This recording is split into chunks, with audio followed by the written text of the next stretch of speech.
So hello everyone and welcome to WHU Inside Business, reporting to you from beautiful Vallendar. I am Philipp Hoffmann and today I'm joined by Nicolas Optekamp from Munich. Nicolas is an alumni from the bachelor class of 2018 and currently the social paid team lead at the Nioki Digital Marketing Group. Welcome to WHU Inside Business, Nicolas. How are you today? Thank you so much for the introduction. I'm happy to be here and obviously couldn't be better. Looking forward to speaking. Cool, nice to hear that. But before we dive into the topic, could you tell us a little bit more about yourself? Yeah, so I was very lucky to have obviously studied at WHU and then was also quite fortunate in my eyes to not dive deep into the investment banking and consulting work, but rather end up in influencer marketing for the start. And that was one of the biggest steps in the career so far, obviously, being able to dive deep into the influencer marketing world and then being able to move on from that to the social paid world and then have those two levers or two weapons, let's put it that way, in your advantage. And being able to combine those worlds nowadays and just run awesome campaigns. Wow, sounds very good. So, your background is also the reason why we want to talk today about the topic, the future of social media marketing. This is a topic that impacts all of us every day. And perhaps you as an expert can start by giving a little overview. So what is social media marketing and how has it evolved since you started in the industry?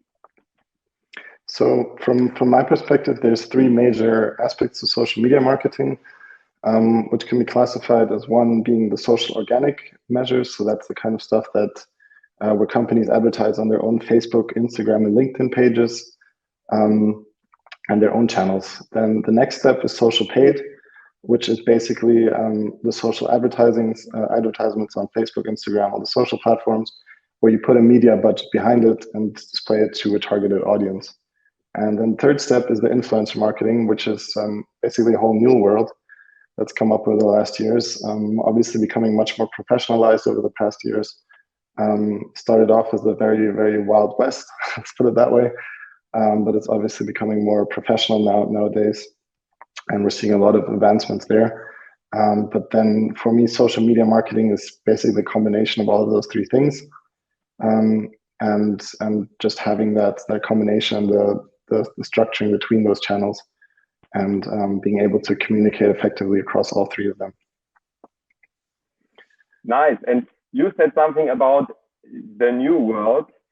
Could you perhaps dive a little bit deeper into trends that are upcoming or that are already there at the moment? So what's mainly looking into the trends, I think what we have to look at first is what currently is going on a lot of the time. And that is that a lot of companies are now realizing through Corona that they have to do something on social media. And that's obviously one of the major aspects that there's a lot of, let's put it, bad knowledge around, where companies aren't really aware of what they should be doing or how they're doing it, and just having an intern, for example, run the social accounts. And obviously that gives away a lot of opportunity and doesn't allow social media to be fully realized in the marketing mix. And that's what the main trend from us is basically able to transfer social media across the whole customer journey. So basically have that first contact where people haven't really heard about your brand yet and are being communicated and shaped about what your brand means to them, and they're shaping their first impressions of the brand. Moving along to further touch points where you tell your story about the products, about the brand, about the people working on the brand, and providing that further touch point and pushing the person closer to buying your product. And the third point then obviously is the conversion itself. Where people are driven to the purchase mostly through social paid and social ads. And then very interestingly enough, the point past the purchase, which is the loyalty aspect. So that's one of the cool things, especially with influencers, for example, where it's an ongoing cycle where once you purchase a product, you see the influencer who bought the same product and they're like, oh wow, he's using that too. I can feel like them. Obviously, a real cool factor there. But yeah, that's what I think is one of the major trends, is just having that journey really thought through, and really applying that journey and also. And then lastly, another trend is individual communication, which I think is really important, just because social media has so much data, obviously, which can be a good or a bad thing. But you can use that to your advantage because you know what the person likes or what the person needs, and then adjust your communication to what the needs are. So for example, we're managing a major holiday platform where it's interesting to see what kinds of needs the people have when they're searching for a holiday. So it starts as simple as if someone's looking for a summer holiday, that you adjust your communication to summer holidays. And when the weather is bad outside, you have some ads running like, hey, are you sick and tired of the bad weather? Here's some cool holiday locations. So that's obviously a really cool feature there as well. Could you perhaps also go or focus a little bit more on and explain the technical process behind target advertisement? So as you mentioned, perhaps when I'm getting an advertisement for a holiday or something like this, what happens in the background? So what's happening in the background is, let's take Facebook as an example. So Facebook owns Facebook, obviously, Instagram, WhatsApp, and Messenger. And that already is a lot of data that is being collected by Facebook itself. And then in addition to that, there's this Facebook Pixel thing, which collects a lot of data on the websites of clients or brands. So most major brands have the Facebook Pixel installed. So Facebook is able to collect the data from the brand's websites as well. So that's everything from how long someone is on a certain page, what they search for, how much they buy, how often they buy, how often they visit, and all kinds of that stuff. And then collect that all to form a user profile, which is obviously very interesting because Facebook then builds these profiles for people and see, okay, I don't know, Philip likes football and likes eating at 7 to 9 p.m. and likes talking to his friends about X, Y. So for example, as a test, obviously Facebook says they don't listen, but if you talk about cat food for 2 days, you will get cat food ads. It's creepy, but it's crazy. And yeah, then basically Facebook has all that data, and then we as advertisers can leverage that to a certain degree by, for example, selecting certain interests. So weirds or certain geo-targeting. So for example, you can run ads on a specific house. It's all kinds of weird stuff you can do. Yeah, it's a lot of options that you can select, and you just need to know how to use them, basically. As you have mentioned, there are also some things, and the collection of data is a little bit creepy, so there can also be negative effects. So, for example, with the Cambridge Analytical scandal in mind, how do you address and set ethical boundaries in the target advertisement ecosystem? So that's a very good question, and obviously it created a lot of turmoil in the industry.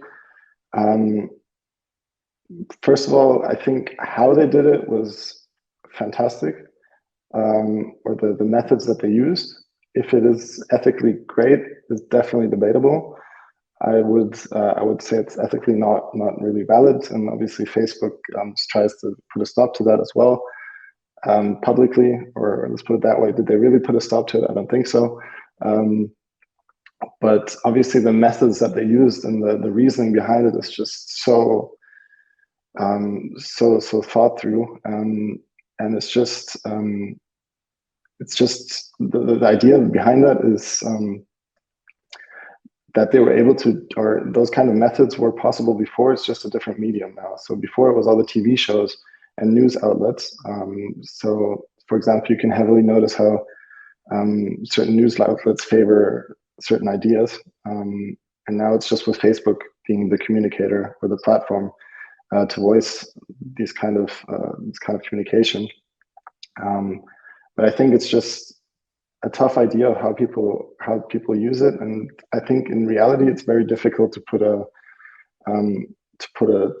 strong lock on those kinds of methods. So I think it's going to be very hard to control those methods, even with AI and stuff like that.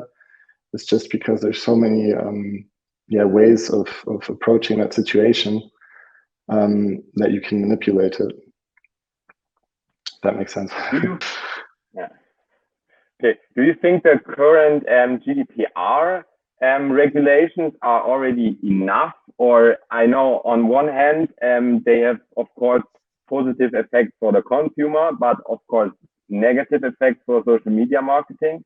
So how you balance your view also regarding that issue?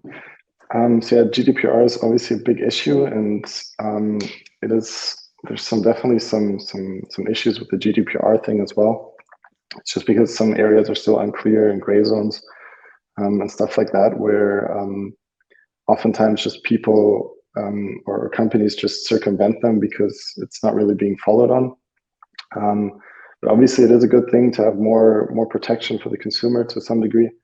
But then in the end, if we look at the extreme side, if we go on full data protection, nobody wants to give their data, then all we see all day is some irrelevant ads for us that don't really interest us. And obviously, that's a standpoint that I have, where I believe that personalized ads are better to a certain degree.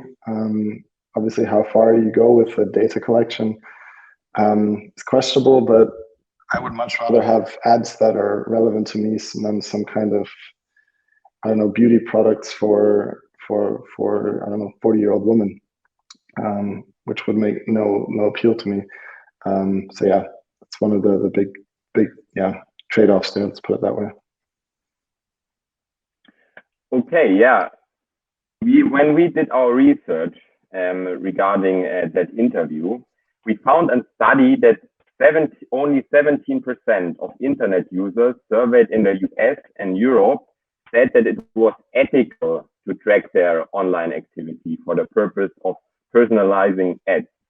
So how do you and also your company deal with that information, also with the whole issue? I think what's really important to know there is that there's a rule set that you should play by, and that's what we obviously aim to play by, which is such as accepting cookies and all that kind of stuff. So that's definitely one of the main rules to follow as an agency and as a social paid or social media marketer. But then again, I think that questionnaire or that topic or fact results in the fact that often people just aren't really happy when their data is being collected if they don't know about it. And I think with a more transparency, that should become more ethical. So with the option that people can see what's being tracked. I mean, the option is there, for example, in social media, just people don't do it. I mean, that is really creepy. You can check what kind of companies uploaded your data and what Facebook knows about you. It's just hidden quite well. So that's ethically questionable, obviously. But then again, there's going to be things such as the iOS 14 update from Apple, where each app asks you beforehand if you want to be tracked or not. So that's going to be a major issue for advertisers, but obviously then a step direct into the perceived right direction for many consumers, being more ethically available, let's put it that way, for tracking. But then again, also a major point is I think tracking in itself sounds very scary, just because there's a lot of negative connotation around it. I believe that, mainly that, if you know that you're being tracked, it's all right, or if you accepted it. Often unwilling tracking it doesn't make people feel comfortable, and obviously ethically questionable then. Okay, that already brings me to my last question. I would be very interested in how you use social media, and perhaps which channels you use, and also which perhaps you avoid because of, if there are some reasons or not. That would be interesting. So I actually downloaded Instagram the first time I started working at my previous company for influencer marketing, so I never used that before. But nowadays I mainly use Instagram and TikTok and YouTube to some degree. TikTok obviously is interesting. I just want to follow on to the trends and see what's working and what's not. There is obviously a lot of debate on how the data is being used and being collected. For me, it's just interesting to see that or how the algorithms behind it work. And for example, there the ads are not as personalized yet as in Facebook, for example. So first of all, the advertisers are probably worse. But I think also that the data is not being used as well yet as Facebook is using it, for example, to really understand what a person is like. So perhaps they're using it for another reason, but I think that's one of the things we need to know about TikTok as well. While YouTube obviously is part of the Google network or the alphabet, and that's also a huge sort of data monster. Which has a lot of data, but obviously, yeah, it's just interesting to have that content mix and being able to consume that from a different perspective, so not from the advertiser's perspective. So yeah, it's always interesting to see the different platforms with the different content. Okay, so first of all, I want to thank you, Nicolas, for speaking with us today. We really appreciated your stories and insights. Thank you very much for having me. And thank you also to our listeners out there for tuning in. From all of us here at WHU Inside Business, we will see you next time.